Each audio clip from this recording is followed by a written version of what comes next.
Despair Academy. Hey everyone, Ultimate Despair, welcome back to Mushroom Musume. We're gonna start our second run today. And we're gonna do something that I enjoy quite a lot in these kind of story-driven games, and that is, how about we just try and make the worst decision every time? But I think we can change in these settings. And that we can skip scene text or not.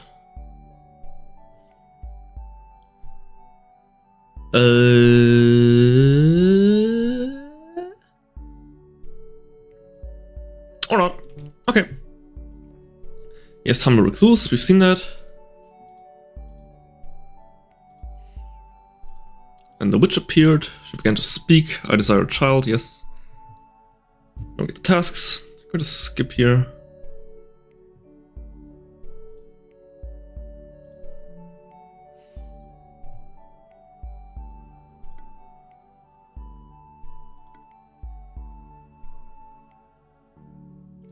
Hold on, is that randomized?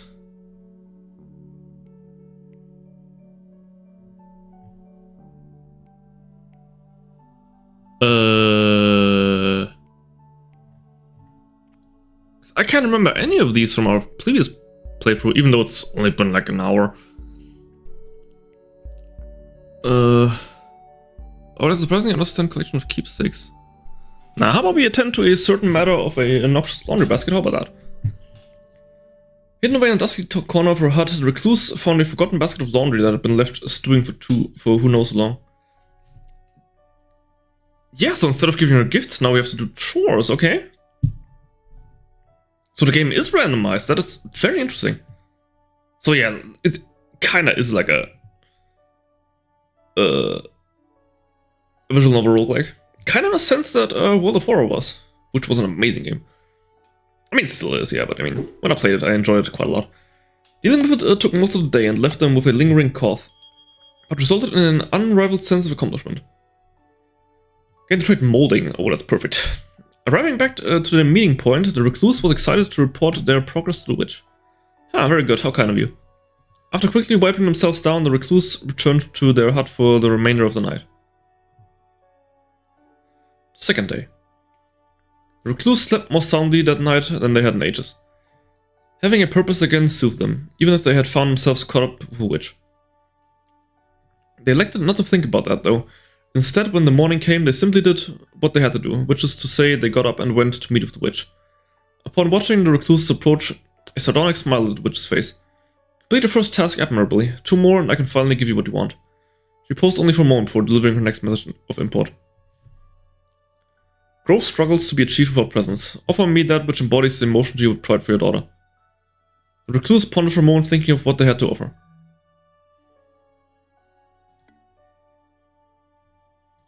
Okay, so we have a deteriorating book of poetry, an unsettling misshapen sack, prized gem fragment. How about an unsettlingly misshapen sack? How about that, just give her some junk. The sack had sat in a forgotten storage bin for so long you could no longer guess at its contents. The unsettling appearance and yielding but distinct feel of it leaves you without the courage to even peek inside. Could this feeling be of use to your daughter? Perhaps with some nurturing care something could grow from this. I mean, if it's not only grown mushrooms inside. Returning to the witch, the recluse held out the offering. I suppose all growth comes at a cost, no? Feeling a tender hollowness, the recluse declined to answer. The third day. With 2 assignments complete, the recluse could feel their excitement grow. If this witch was being honest, and for some reason they felt that she was, then that meant that this could be the last night spent without a child. They hoped so, at least. That was all they could do. Barely remembering to get dressed, the recluse dashed to the meeting spot. Again, the witch had been waiting there for them.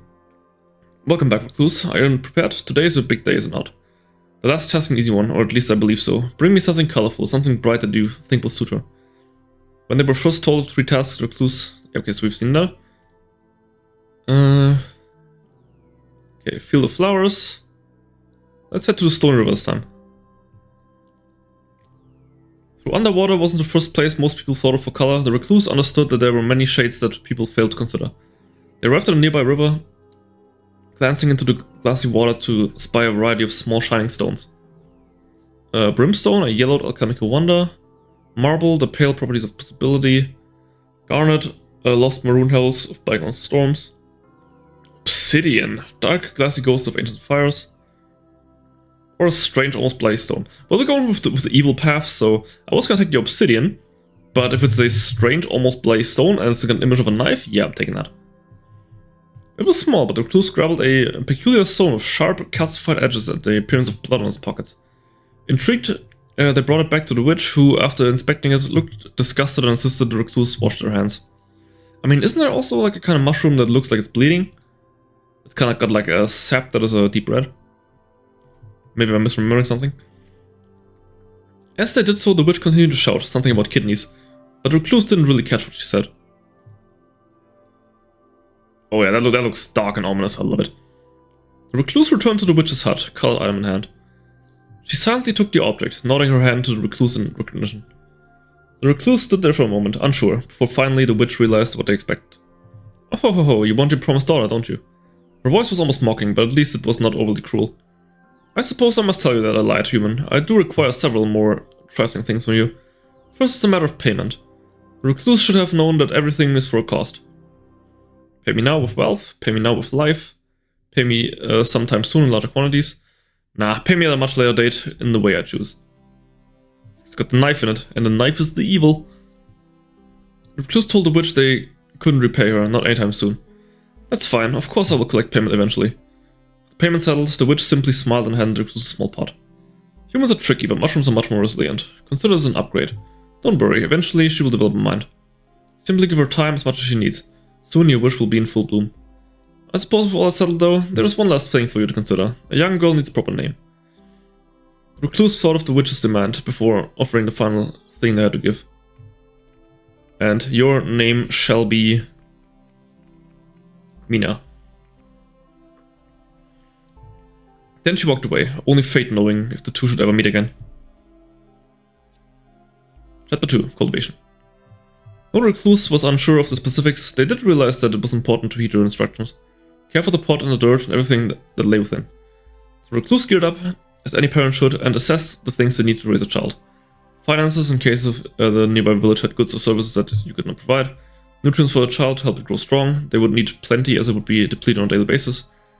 And finally, the recluse's own stamina could not be ignored. One cannot burn the candle from both ends indefinitely. Thus began the longest growing season of the recluse's life. Okay, let's see. A flock of hungry birds have been harassing both your crops and your daughter recently. In fact, they've become quite a nuisance. Kill! Purchase some poison and forcibly evict the foul sky rats. Or ignore the birds. I'm guessing that's just neglect of your daughter. And fetch your bow and hunt the birds. Nah, let's buy some poison. Kill those birdies. After a quick trip to market, you scatter poison feed, watching within the coming weeks as the birds grow weak. Slowly they perish, one by one, like ebon angels rebunked from on high. You delight in the graduating silence, the bliss that comes without their hideous squawking. Oh yeah, that's just... Oh, our mushroom does not look good. Blood mushroom, yeah. And you're diligent in reassuring your daughter just how much they deserve it. Oh, she's gonna become so evil. Plus it's a proper lesson for her in how to deal with vermin. Yep, nothing more could be done to the birds. The matter was laid to rest. Realize that, buried in your new goal, you've forgotten to feed yourself, or procure any human food really. What seems like the most nutritious option. Sneak morsels away from your charge. To the village and market as many exciting goods.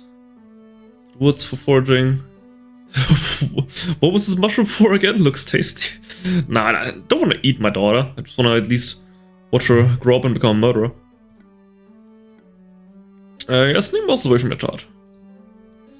What's good enough for your child is good enough for you. There's no reason to go out of your way. You have something plenty nutritious right here.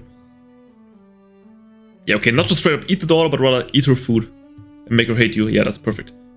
Afterwards, you are left with the taste of dirt in your mouth, but also an intense feeling of closeness with your daughter. You have forged a unique bond. Okay. Whatever you say so. Decision being made, life continued. Huh? Something's happening. Oh, she's evolving. Oh, okay. You look a bit creepy. Daughter has changed in the night.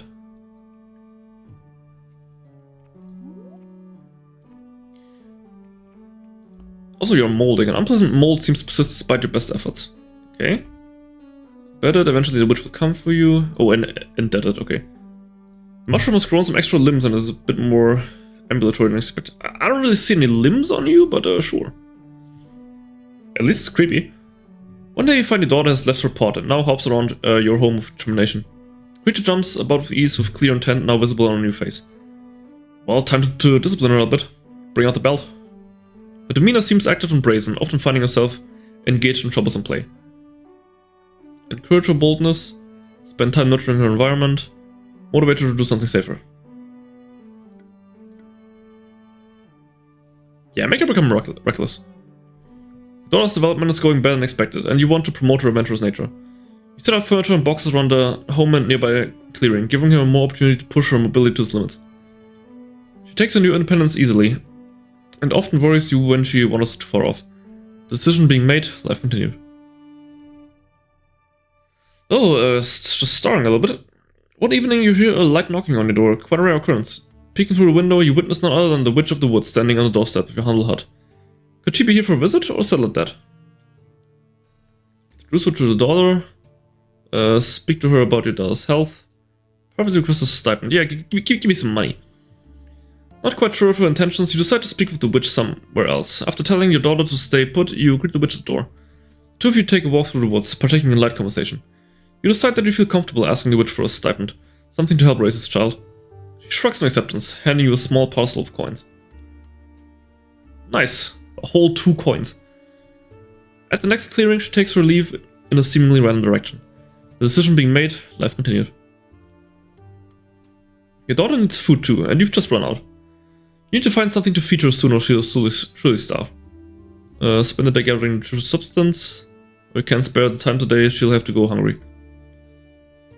I don't want to abuse her too badly, you know? So how about we just gather some stuff. You spend the day foraging and digging in the woods and return with a heap of mushroom food for your hungry daughter. It's a little hard to be sure, but it seems like she feels thankful for your efforts. The decision being made, life continued. Such a good line, I like it. And she's evolving again. A child. Oh. Oh, she got that hentai protagonist hairstyle.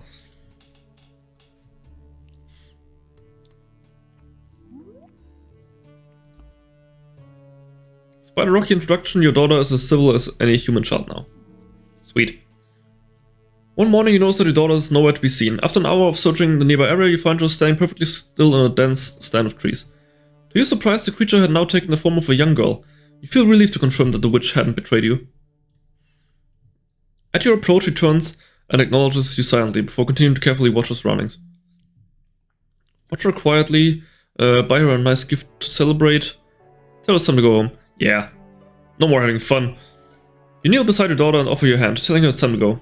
She smiles contentedly, and the two of you return home, hand in hand. Okay, so she was a lot more content than I'd expected. I'm assuming that the slimy mushroom thingy increases her, you know, sliminess. Which in-game stats is supposed to be your evil stat, I assume? Decision being made, life continued. One evening, you discover many footprints outside your home. 3-toed and webbed. Some strange creatures have been poking around. Or more birds. You've heard the rivers of these woods are home to nefarious turtle-like creatures that capture human children, only to bring them home and drown them. Your child isn't a human, but you can feel the leer of envious eyes from the tree line. They know a precious daughter when they see one.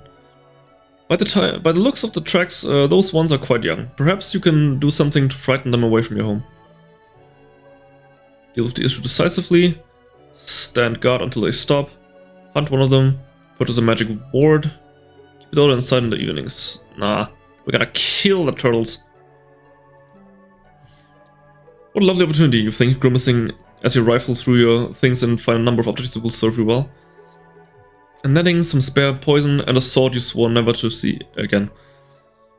Though, if it's to protect your daughter, you don't see any reason not to. Granted, you've never used a sword yourself before, so you tie it to a long haft and fashion a spear out of it. All you have to do now is take a step to her. Tracking the general area where little monsters like to reside, you set up the net across the river downstream in an area with heavy brush. Then, at the other end, you pour in the poison. It's a fun game, sticking them with the spear as they frantically try to escape the water, caught in both brush and net, and by the evening you have plenty of meals for the foreseeable future. Oh, sweet! Though you can't help but notice your daughter's fixation with the new lawn ornaments. Shell so tall wouldn't skew a message to say get out. Oh, that's fun. Decision being made, life continued. Oh, she's gonna be a deeply disturbed child. The weather is nice and you're feeling up to doing some more foraging today. It may be easier if you focus on something specific before you head out. Send your daughter out alone to gather ferns while you relax. Oh, that sounds amazing. Take your daughter foraging for river plants, take your daughter foraging for mushrooms. Leave your daughter at home and go without her. Nah, she can go by herself. She's grown now. Daddy needs some relaxing too. You inform your daughter that today she will be venturing further into the forest alone than she normally does. At first she seems a little scared, but eventually her desire to please you beats out of fear. She comes home tired and haggard, but she did manage to find some ferns, plus she's stronger for facing her fears too. Decision being made, life continued. Did she get a trait from that? Didn't. Oh, quality. You've seen mushrooms before with a certain special gleam. Your daughter does not yet have this gleam, but she could if you raised her right. I don't know. Affection is dropping a little bit. She's also brave and carefree, okay.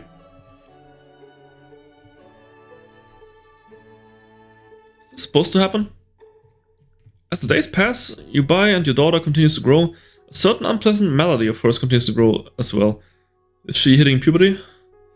Despite your best efforts, patches of mold have been appearing more and more, growing shapeless blotches over an ever-increasing proportion of her body.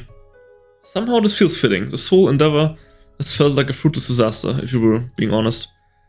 Why wouldn't mold spread on your inhuman daughter after all? It was little more than a cruel joke. One morning you awaken to an unpleasantly overbearing aura of decay, and find that the worst of your fears has come to pass. The voracious mold has bloomed en masse, blanketing every inch of her in a noisome fungal fuzz. Her form obscured by the mass of mold, a slight struggled stirring reveals that she can still move, although barely. Oh, that's actually kind of sad now, I feel kind of bad. Do your best to ignore the noxious miasma and keep a close eye on her. You watch as rough clumps of blood-colored mold fall to the ground with gentle thuds.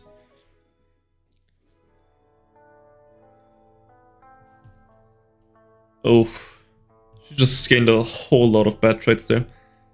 And a new beginning. Didn't realize it was weird at first.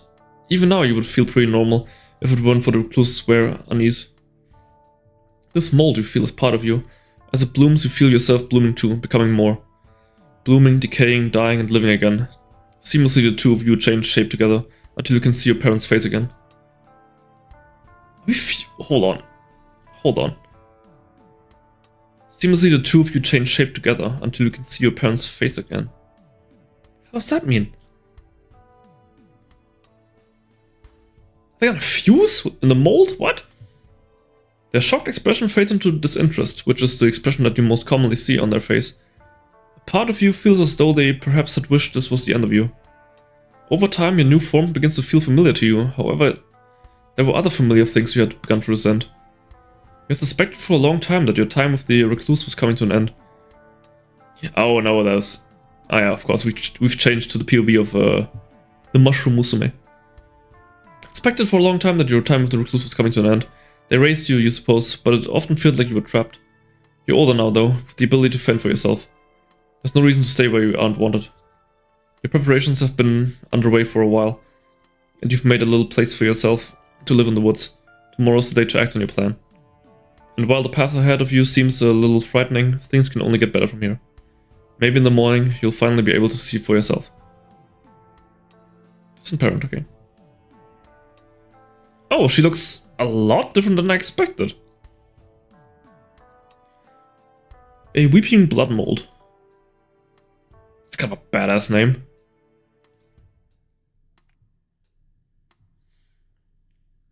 Despite some initial uncertainty, you find that you have adapted to your camp life very quickly.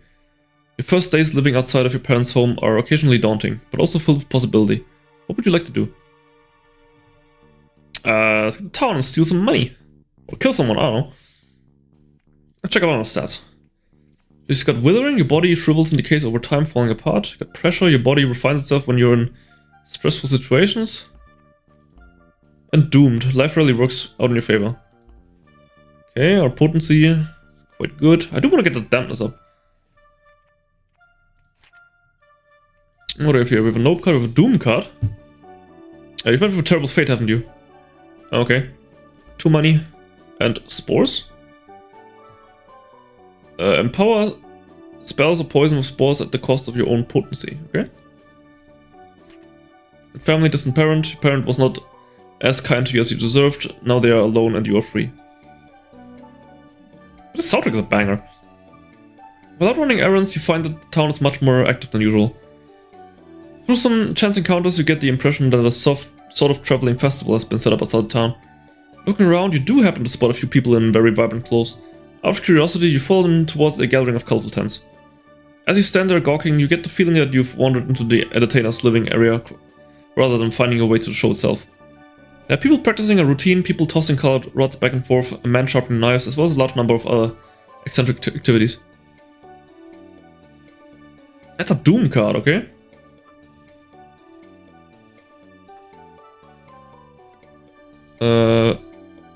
Okay, so this is the same event that we saw in the last playthrough. But hey, we asked the man about his knives. How about we doom that? And see what that does. A 1? Forever doomed? Does that mean she just dies? Knives, wow. You feel like you'll have a lot to talk about with this man. You silently run to the man and shout words of greetings here. Oh, she's totally gonna die, isn't she? The sudden commotion startles him, however. He springs to his feet with a knife pointed at you. As the man threatens you, you freeze up. Your fight or flight instincts fail you as you insistently stare at him dumbfoundedly. Thankfully, this reaction helps him realize that you are not a threat. But he's clearly still annoyed. He angrily throws his blade into a nearby target and shouts at you to buzz off. Ah, we didn't die, okay. Good, good. But our potency is very high. Hold on.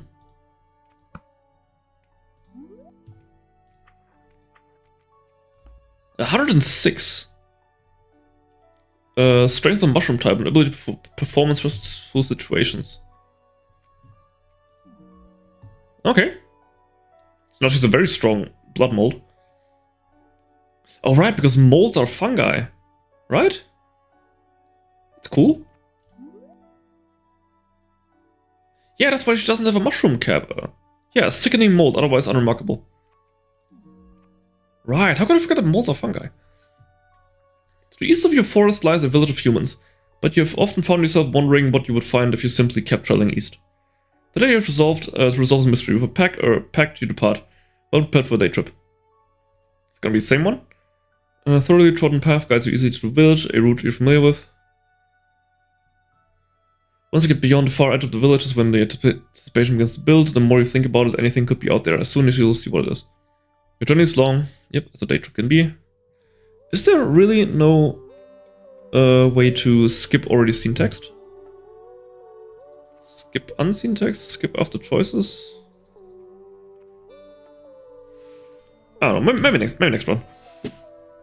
Though they are aged, recognize large monoliths. Yes, those are the buildings. We've already seen that in the first playthrough. Pick wild berries, pluck evergreen needles. Now trap some critters. Yes, kill. Why waste time on insubstantial plans when you could procure something a little more robust? Thankfully, you always carry with you supplies when you set up a snare or two. As you explore the ruins of the town, you occasionally pause to set a trap. It's a nice way to familiarize yourself with the area, and you do your best to dissuade the other inhabitants from walking through your traps.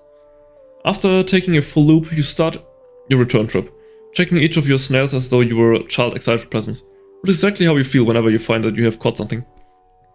In the end, you manage to leave with a small variety of birds and squirrels. It's good eats. Sweet. Dinner procured, and then some, you decide that it's time to say goodbye to the strange little abandoned town for now and begin the long trek home. Perhaps someday you shall return.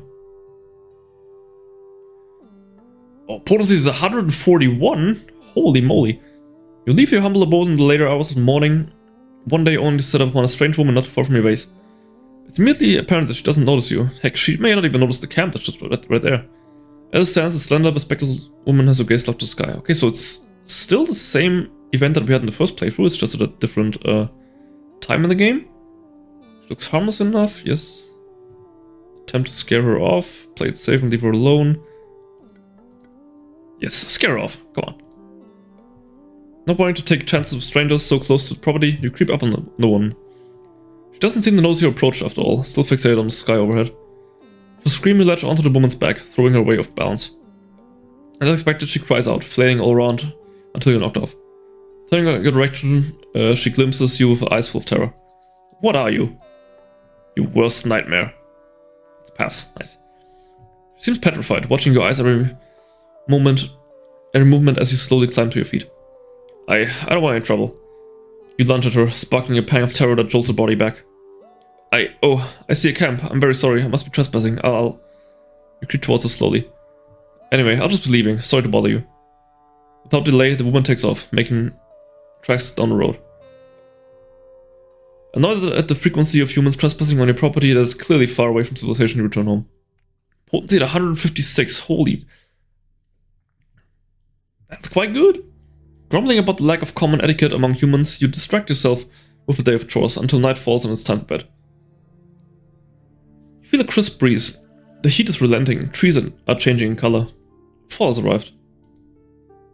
Potency almost at 200, holy! The change in weather has invigorated you. What would you like to do today? Let's get back to town. Wanna shank some dudes.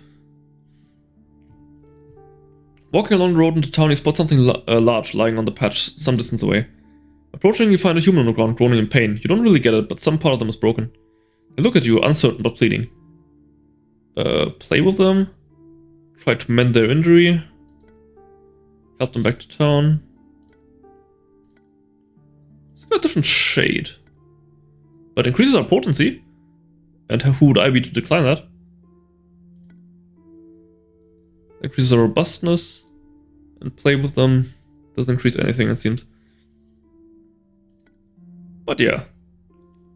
Let's try to mend the injury. Increase our potencies some further. Please fail. Oh, beautiful. Forever doomed. Yep. You try to remember how humans fix themselves. It usually involves sticks of some sort. After poking sticks in just about every spot you can think of, they seem much worse off, and you haven't even figured out what was wrong with them. Confused and tired of hearing them, you simply shrug and walk away. Based. 231. Holy. I mean, our mycelium's dropping quite quickly, and I believe mycelium is our health? Yes, healthy. I mean, she's molding, so... yeah. Not the healthiest individual. The sun is low in the sky, casting a beautiful warm tint across everything that you see. Today is a practically beautiful sight. Blossoming fruit trees and the wind blowing through grass. Your eyes feel heavy, and suddenly you find yourself falling into a deep sleep. In your dreams, you're still on a tree branch. There's a flute playing somewhere. Then, suddenly, the flute is next to you. Attached to it is the vague shape of a woman. I haven't seen her around here before. Welcome. Whenever you go look at her, it feels like she shifts. You can't quite describe her.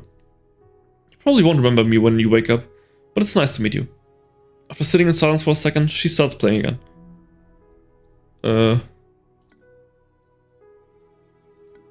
Where do you go when I'm awake? Fly? Okay. Try to memorize this place, sing along. Take the skull. Where do you go when I'm awake? Oh, here and there, really. There's usually someone asleep somewhere, so I have no shortage of opinions. I must admit, I've not met many people like you. Perhaps I'll return someday, if you'll have me. Before you have a chance to reply, your eyes opening. It's dark out, you should be getting home. Oh, the stats are dwindling. But dampness increased quite a bit. Strolling along the countryside one day, you notice a figure walking in your direction. There's a ways off, but even at your distance, you can feel a peculiar aura emanating from them. You feel intimidated, despite not even being able to make out any of the details. As the distance between you shrinks, your feet have trouble moving. Steady your nerves and carry on, or get out of here quick. Let's get out of here. Using my nope card. Suddenly feeling vigor return to your feet, you bust off the beaten path and make tracks in any direction but the one you were going in. Strolling through the village, you find the donation box in front of the church. Oh, can I steal from the donation box? It offers lovely hats that might dress your oddly shaped head yet.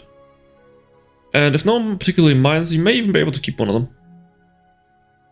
them. Take all the hats, why not? You will wear...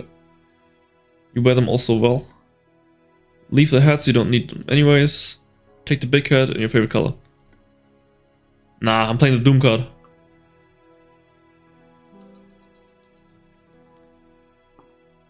Ah, failed again, forever doomed. Or does the Doom card mean that I automatically fail these events? That might be it.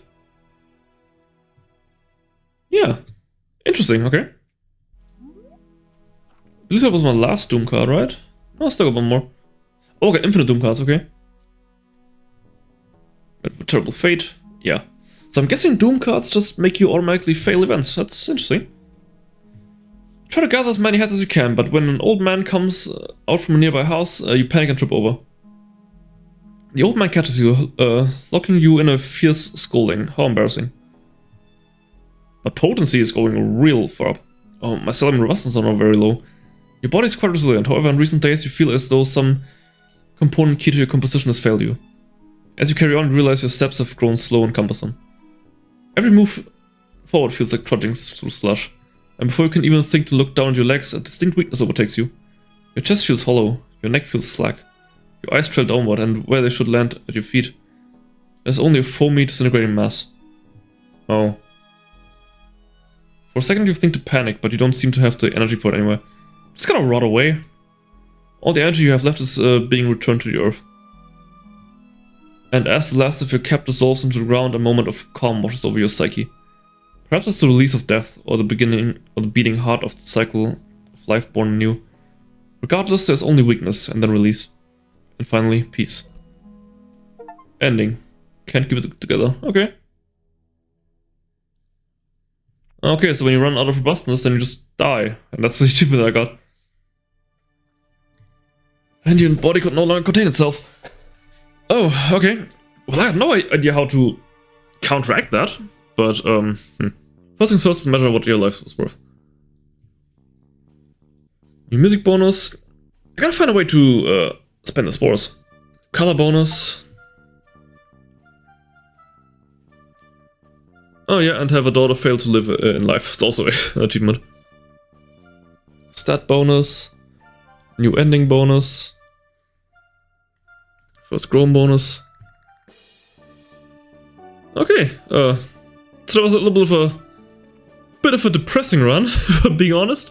I wanted her to be just completely like evil and unhinged, but it seems like the mold and the rot were too much for her to bear. But yeah, what is that?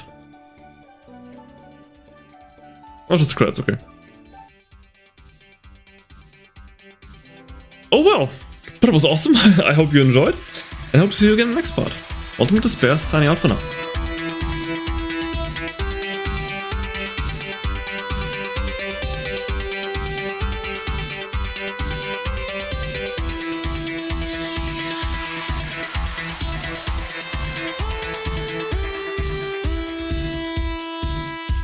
Ultimate Despair Live.